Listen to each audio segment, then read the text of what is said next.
সাধুসঙ্গ গেলেই সাধুসঙ্গ হয় না। আমি সেদিন একটা বিষয় বলেছিলাম, প্রভুপাদ তিনকুড়ি গোস্বামীপাদ সুন্দর একটা কথা বলেছেন। সেই কথাটা হলো মা, মনোযোগ সহকারে শোনো। সাধুর মাথার মধ্যে কি থাকে?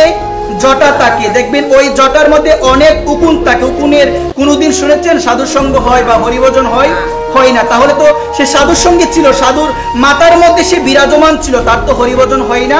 ঠিক সেই রকম সাধুর সঙ্গে থাকলেই, সাধুর আশ্রমে থাকলেই কিন্তু হয় না, হরিভজন হয় না। যদি মনে প্রাণে, যদি মনটা শ্রী গোবিন্দের চরণে অর্পণ না করি, যদি মনটা সাধুগুরু বৈষ্ণবের চরণে সমর্পিত না করে যত সঙ্গে আমরা করি না কেন, কোনো লাভ হবে না। এই কারণে বলছেন যতটুক সময় আমরা ভাগবতী আসরে থাকবো, যতটুক সময় আমরা গীতা শ্রবণের আসরে থাকবো, ততটুক সময় মনটা দিয়ে ভগবানকে সেই কথাগুলো শুনতে হবে। আপনি এসেছেন এই জায়গার মধ্যে, অথচ আপনার সেই মন যদি ভগবানের কথার প্রতি না থাকে, তাহলে যৎ কিঞ্চিত কোনো লাভ হবে না, যৎ কিঞ্চিত কোনো লাভ হবে না। ওইখানে বলছেন সাধু সঙ্গে গেলে সাধু সঙ্গ হয় না, মনে প্রাণে শ্রদ্ধা ভক্তি সহকারে একদম মনটাকে শ্রী গোবিন্দের চরণে সমর্পিত করে গোবিন্দের কথা শুনতে হয়। কার কথা শুনতে হয়? আপনি এসেছেন ভগবানের কথা শুনতে, আপনার মন যদি না থাকে হবে কিছু মা? আপনার মন যদি আপনার ছেলের প্রতি, আপনার মেয়ের প্রতি পড়ে থাকে, কোনো লাভ হবে না। এই কারণে বলছেন ধর্ম করো, যাই করো মন দিয়ে করতে হবে। কি দিয়ে করতে হবে? মনটাকে দিয়ে করতে হবে, অন্য কোনো চিন্তা নয়। আমি আজকে এই জায়গায় এসেছি, আমার চিন্তা হবে শুধুমাত্র ভগবানের। কার চিন্তা হবে?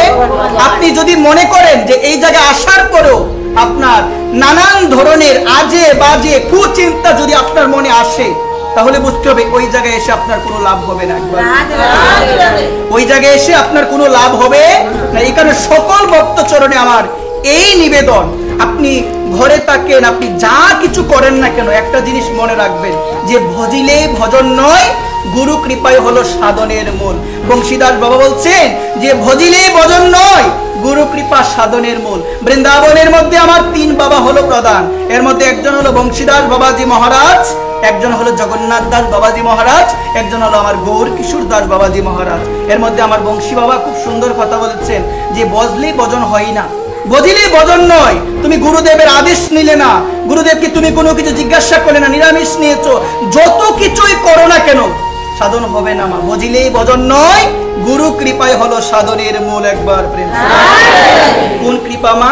গুরু কৃপায় হলো সাধনের মূল। আমরা দেখতে পেয়েছিলাম নবদ্বীপের সমাজ বাড়িতে আমার শ্রীপাদ রামদাস বাবাজি মহারাজ, তিনি কি করতেন? তিনি একটা কথা বলতেন যে শ্রী গুরুদেবের শ্রী চরণে আঁচল পেতে আমি বসে আছি, কখন গুরুদেব আমাকে কৃপা করবে, কখন গুরুদেব কৃপা করে আমাকে কোনো কিছু দিবে। কারণ গুরু কৃপা না হলে তো আমি কোনো কিছু প্রাপ্ত করতে পারবো।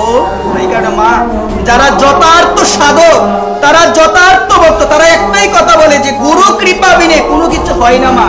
এই কারণে আমার নবদ্বীপের শ্রীপাদ রামদাস বাবা বলতেন যে গুরু চরণে আমি আমার আঁচলটা এভাবে পেতে রেখেছি। আমার গুরুদেব সে যদি কৃপা করে আমায় কিছু দেয়, তাহলে আমি পেতে পারবো।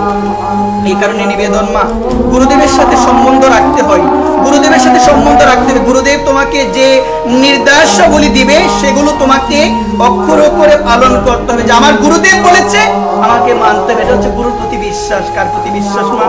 গুরুদেবের প্রতি বিশ্বাস। যারা